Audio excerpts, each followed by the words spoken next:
ബ്രൈഡിനോട് തലേദിവസം തന്നെ പ്രത്യേകിച്ച് പറഞ്ഞതാണ്. ഹലോ, അപ്പോൾ ഇന്ന് മെഹന്തി ഇടാൻ പോകുന്നത് ഒരു പാർലറിലോട്ടാണ്, ബ്രൈഡിൻ്റെ വീട്ടിലോട്ടല്ല. അപ്പോൾ അതിന് മുമ്പായിട്ട് നമുക്ക് വാനിറ്റി പാക്കിങ് നോക്കാം. അതിന് മുമ്പായിട്ട് ഞാൻ എടുത്തത് വീഡിയോ ലൈവായിട്ട് ഇങ്ങനെ സംസാരിക്കാമെന്ന് പറഞ്ഞിട്ടാണ് എടുത്തത്. പക്ഷേ എടുത്തൊക്കെ കഴിഞ്ഞിട്ട് നോക്കുമ്പോഴാണ് മൈക്ക് ഓൺ ആക്കിയിട്ടില്ല ഗൈസ്.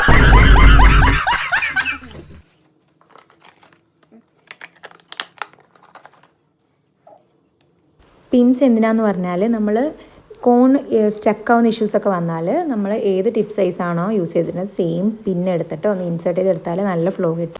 അപ്പോൾ വാനിറ്റിക്ക് സെറ്റായ ശേഷം നേരെ നമ്മൾ പാർലറിലോട്ട് പോയിട്ട് മുമ്പിൽ നിന്നിട്ട് വാനിറ്റി എവിടെ ചോദിക്കുമ്പോൾ വാനിറ്റി കാണുന്നില്ല ഗൈസ്. വാനിറ്റി എങ്ങനെയും മറന്നു വെച്ചിട്ട് പോയി വീട്ടിൽ. നമ്മൾ വർക്ക് സ്റ്റാർട്ട് ചെയ്തത് 4 മണിക്കാണ്. അപ്പോൾ ബ്രൈഡിനോട് തലേദിവസം തന്നെ പ്രത്യേകിച്ച് പറഞ്ഞതാണ് കയ്യിലെ ഹെയർസൊക്കെ ഉണ്ടെങ്കിൽ റിമൂവ് ചെയ്തിട്ട് വേണം വരാനായിട്ട്. പക്ഷേ ആൾ ചെയ്തിട്ടുണ്ടായിരുന്നില്ല.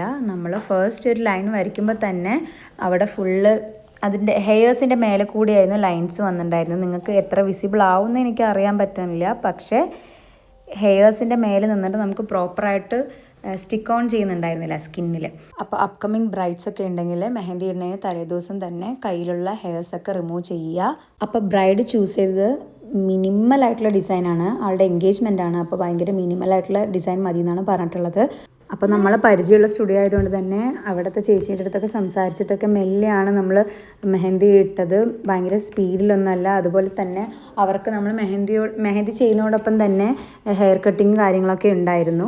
അപ്പോൾ നമ്മൾ 4 മണിക്ക് സ്റ്റാർട്ട് ചെയ്ത വർക്ക് ഓൾമോസ്റ്റ് 7 ആയപ്പോഴാണ് സ്റ്റോപ്പ് ചെയ്തത്. 4 സൈഡ് ഇട്ടിട്ടുണ്ടായിരുന്നു. അപ്പോൾ ഇനി നമുക്ക് മെഹന്തി ഇട്ടത് കാണാം. അതോടൊപ്പം തന്നെ അവരുടെ റിവ്യൂവും കേൾക്കാം. മെഹന്തി ഇട്ടത് ഇഷ്ടമായോടാ? ഇഷ്ടമായി. എക്സ്പെക്ട് ചെയ്തതിനെക്കാട്ടിലും നന്നായി വന്നിട്ടുണ്ട്. സിമ്പിളായിട്ട് നല്ല ഫ്രാഗ്രൻസും ഉണ്ട് മെഹന്തിക്ക്. അപ്പോൾ ഈ മെഹന്തിക്ക് എനിക്ക് 10ൽ എത്ര മാർക്ക് തരുമെന്ന് പറയാം. അപ്പോൾ ഇനി നമ്മൾ അടുത്ത വീഡിയോയിൽ കാണാം. ടാറ്റാ.